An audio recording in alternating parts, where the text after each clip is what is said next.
For the second time in less than a week, Russian drones were spotted within NATO airspace, this time in Romania on Saturday.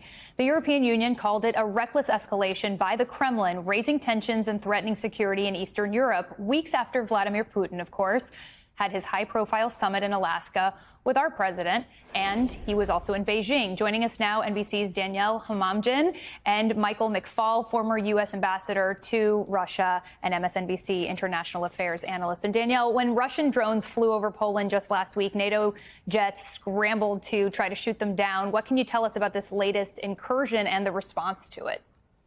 Yeah, Ariel, this happened early Saturday evening. Romania said that 2 of its fighter jets intercepted a Russian drone that had entered Romanian airspace. Romania shares a 400-mile border with Ukraine, and officials there say that drone was being used in a Russian attack on Ukrainian infrastructure.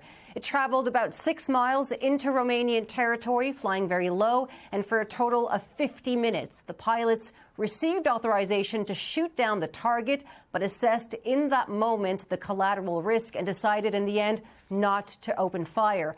Romania is now the second NATO country, as you just said, to see Russian drones breach their airspace. Volodymyr Zelensky, the Ukrainian leader, said there is no way this is a coincidence, that it's an obvious expansion of the war by Russia. Now, the Russian ambassador to Romania claimed that this was a Ukrainian provocation. Similarly, here in the UK, the Russian ambassador was summoned by the Foreign Office today and said that the Poland drone incident was a false flag by Kyiv and that there is no evidence Moscow was involved. I'll leave you now with this quote by Dmitry Peskov, the Kremlin spokesperson, when asked about proposals for a no-fly zone over Ukraine and about what the Polish foreign minister said, that NATO is not at war with Russia. Peskov saying NATO provides indirect and direct support for the Kyiv regime. Therefore, it can be said with absolute certainty that NATO is at war with Russia. Ariel.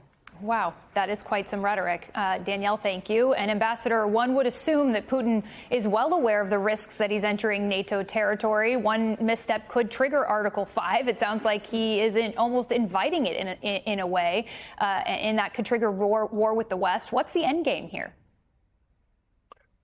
I think Putin's definitely testing the NATO alliance. He's become more and more aggressive over the years of this war, and I would say over the 25 years that he's been in power. He is assessing that if there was an attempt to invoke Article 5, that some countries, including the United States, would not go along with it. And that then would create a crisis within the NATO alliance. So I hope we don't get to that stage, but I fear that that is his strategy right now. Ambassador, President Trump says that he's ready to levy new sanctions on Russia, but he's also said that he has some conditions on that for NATO. Here's what he had to say yesterday. Let's listen.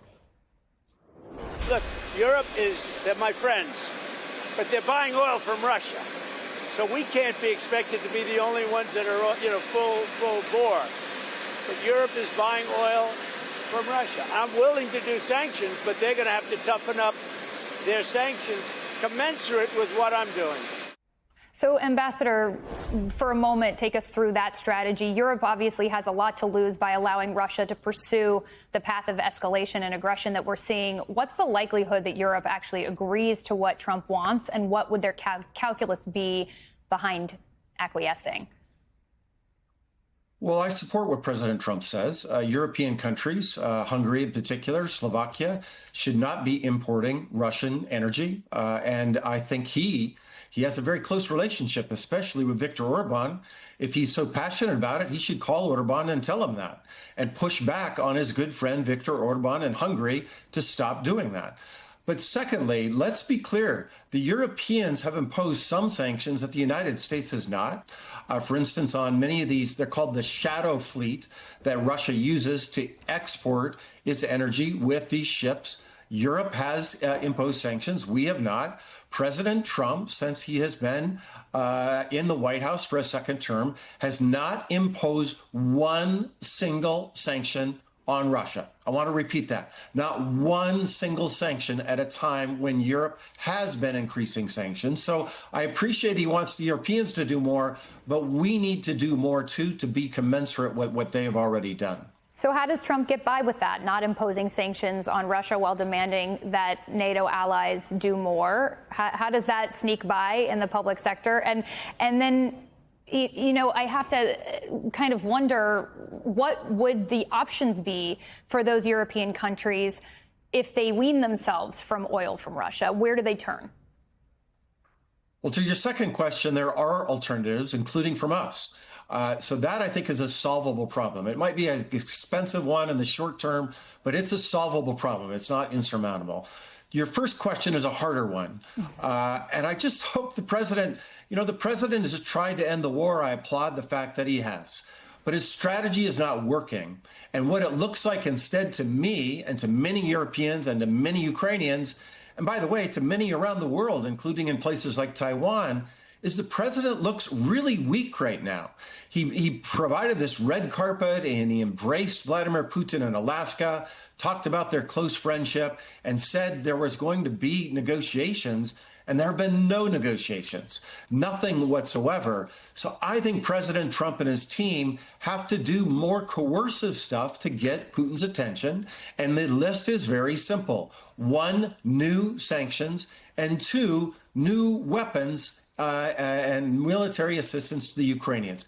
Doing that, I think, would create better conditions for negotiations, because so far just giving Putin whatever he wants has not led to any further development. In fact, I would say it's led to less development than when we were just, say, 7 or 8 months ago. Ambassador Michael McFaul, thank you so much for your insights. Maybe you should give a call to those advising President Trump, and we'll see what that yields. We appreciate it. Thank you.